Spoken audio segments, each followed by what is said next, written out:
Biden's strategic silence on Trump may be tested in days ahead.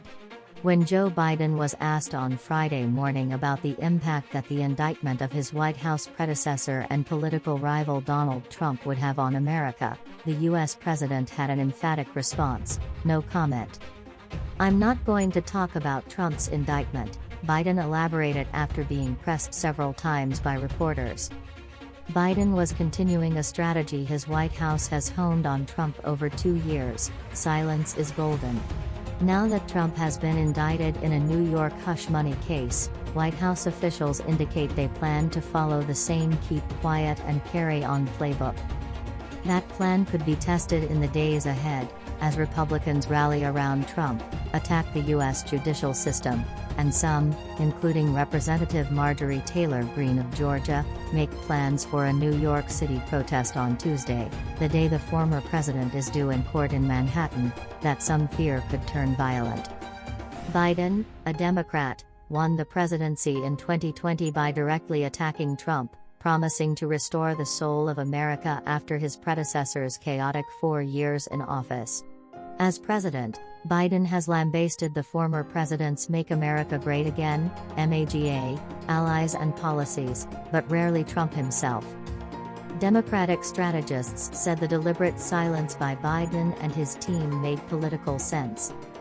The administration should continue to do what they've done all along, focusing on governing and addressing Americans' concerns, Democratic strategist Karen Finney said. This is a moment to reassure Americans by continuing to demonstrate what strong, stable, effective leadership looks like. Biden is set to travel on Monday to a manufacturing facility in Minnesota and is expected to be in the White House on Tuesday, when Trump is due to turn himself into authorities in New York, where a grand jury indicted him. "They've been smart to stay out of it," Democratic strategist Lee Smith said of the White House strategy on Trump. In 2020, Joe Biden benefited from voters' exhaustion with the chaos of the Trump administration. The split screen of President Biden focused on doing his job well versus Trump and the Republican Party in chaos will only help him. Trump as president publicly referred to Biden as a criminal and labeled protesters thugs. Trump faces other investigations related to his role in the January 6, 2021, storming of the U.S. Capitol by his supporters and his efforts to overturn his 2020 loss to Biden. The White House has said it will not comment on Trump because his actions are being investigated by Biden's own Justice Department, which the president has pledged to leave independent. That calculation could shift if Trump supporters, upset by the criminal charges, erupt in violence and once Biden begins an expected re-election campaign and may be forced eventually to confront Trump directly on a debate stage. Trump is seeking to regain the presidency in 2024. Biden had not yet been inaugurated as president when the Capitol attack occurred.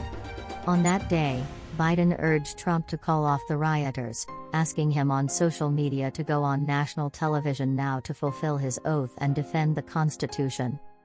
White House spokesperson Karine Jean-Pierre declined to comment on Friday about any precautions the federal government may be making, except to say that we're always prepared for the prospect of violence. Jean-Pierre reiterated Biden's often stated support for people to protest peacefully. Trump is set to plead not guilty to the charges and has indicated he will not drop out of the race.